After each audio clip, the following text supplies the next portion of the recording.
Ako na naman, pwedeng padaan. May sasabihin lang ako makakuluhan. May bago daw kasi ngayon labas si Idol Aris. Kaya dali-dali kong kinuha ang lapis. Kahit di ko alam kung paano sisimulan, inisip ko na lang ang aking pinagdaanan. Noong mga panahon ako ay nahihirapan. Kahit suntok sa buwan ay hindi ko tinigilan. Napakasarap kasi ng beat sa tenga. Parang pulang kabayo, ang lakas ng tama. Maning-manito sa akin na parang isang dalaga. Naalala ko pa noon nung ako'y elementarya. Nakahiligan ko na magsulat ng storya.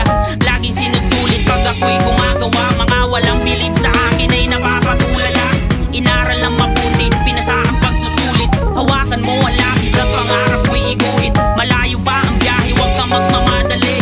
Huwag mong kunin ang bunga pag hindi mo pag-aari. Magtanim ka ng sarili mo at subukang pagyamanin. Huwag kang pabara-bara paglagay mo'y alanganin. Ang balon ay walang tubig pag hindi sapat ang lalim. Kung mapurol ang utak mo'y asahin ang asahin. Apoyan mo ng gusto para maluto ang sinaing. Talagang ganyan ang buhay, pilitin mo naman sumabay. Napakalakas ng alon, huwag ka lang patatangay. Hindi para sa'yo, matuto ka maghintay. Huwag kang magmamadali, kusay yan ibibigay. Namnamin mo muna ang proseso, itatak mo sa sentido. Sa mga nauna ay magbigay ka ng respeto. Dahil kung wala sila, wala ka rito.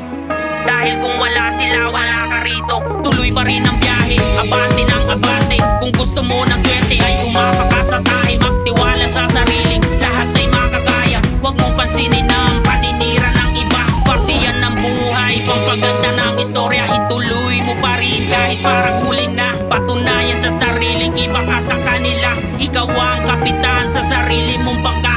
Pumalaot, wag matakot hanggang may mapala. Kasi libre lang mangarap, walang mawawala. Ituloy mo pa rin kahit parang huli na. Patunayan sa sariling iba ka sa kanila.